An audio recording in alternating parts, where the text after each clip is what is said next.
dibolehkan untuk menjamak salat, yang penting ada sebabnya. Pertama, hanya menjamak ini musafir.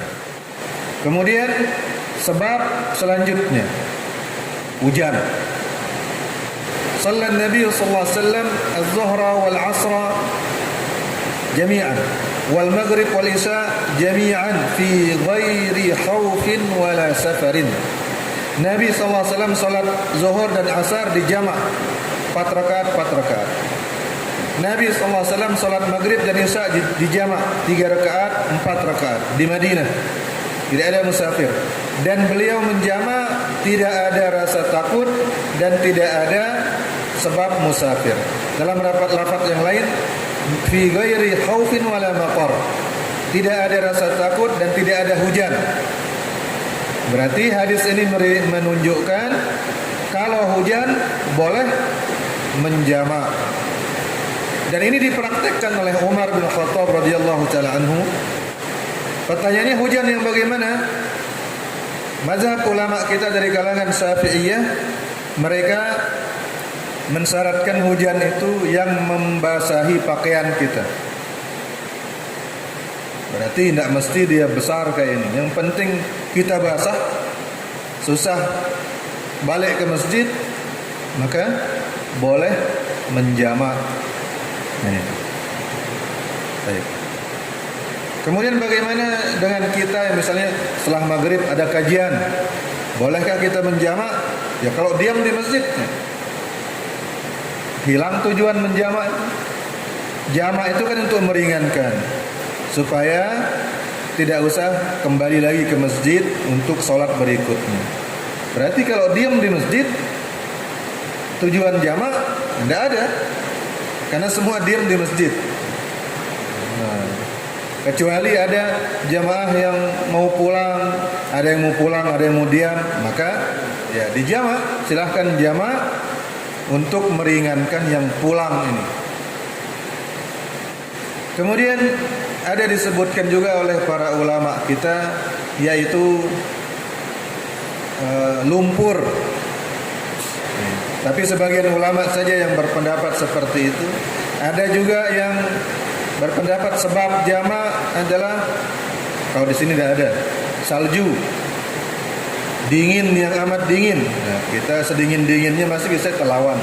Kemudian angin kencang. Nah, ini ada khilaf di kalangan para ulama kita, bolehkah di kondisi ini untuk melakukan jamak? Ketika becek, lumpur sehingga susah orang berjalan, ulama Syafi'iyah mengatakan boleh. Tapi ulama Malikiyah mensyaratkan gelap, berarti malam saja. Kalau siang tetap sholat pada waktunya. Kemudian angin kencang juga. Kemudian apa tadi? Musim dingin, yang sangat dingin. Ini. Mana yang kuat atau mendekati dalil dari dalil-dalil ini, hadirin dirahmati Allah? Yaitu kita kembali ke hadis Abdullah ibn Abbas radhiyallahu taala anhuma tadi, di mana Abdullah ibn Abbas mengatakan, jama'an Nabi sallallahu alaihi wasallam baina adh-dhuhri wal 'asr wal maghrib wal isya fi ghairi khaufin wala matarin. Nabi sallallahu alaihi wasallam pernah menjamak zuhur dan asar, maghrib dan isya tanpa ada rasa takut dan tanpa ada hujan. Ketika ini perawi hadis dari kalangan tabi'in, Sa'id bin Jubair bertanya kepada Abdullah bin Abbas, kenapa Nabi menjamak padahal tidak ada hujan, tidak ada kondisi takut, tidak ada apa-apa? Maka Abdullah bin Abbas mengatakan, arada an la yuhrija ummatahu, karena Nabi sallallahu alaihi wasallam ingin memberikan keringanan kepada umatnya. Para ulama beda-beda pendapatnya tentang makna penjelasan Ibnu Abbas ini. Apa maksudnya Ibnu Abbas? Tidak ingin memberatkan umatnya. Yang bagaimana itu yang memberatkan? Tapi jumhur ulama, sebagaimana dinukil oleh Imam Nawawi rahimahullahu taala, apapun yang namanya uzur yang membuat seseorang berat melakukan sholat pada waktunya, diperbolehkan untuk menjamak meskipun tidak ada hujan, tidak ada angin kencang, tidak ada apalagi tadi, salju, tidak ada becek, tidak ada takut.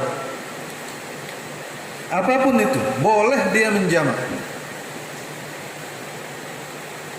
Tapi disesuaikan dengan kondisinya yang susah untuk sholat pada waktunya. Artinya apa? Jangan dijadikan sebagai kebiasaan. Kalau ingin contoh, contohnya adalah misalnya sakit, waktu sakit. Boleh seseorang misalnya setelah waktu maghrib dia sholat maghrib dan isya sekaligus, kemudian dia minum obat, tidur sudah sampai besok, sampai subuh lagi. Begitu juga nih besok zuhurnya, asarnya masih dia merasa tidak sehat, maka dia sholat zuhur, sholat asar, kemudian istirahat, minum obat, istirahat. Kalau memang dia merasa berat, itu boleh. Tapi tidak semua sakit seperti itu. Ada kondisi-kondisi berat.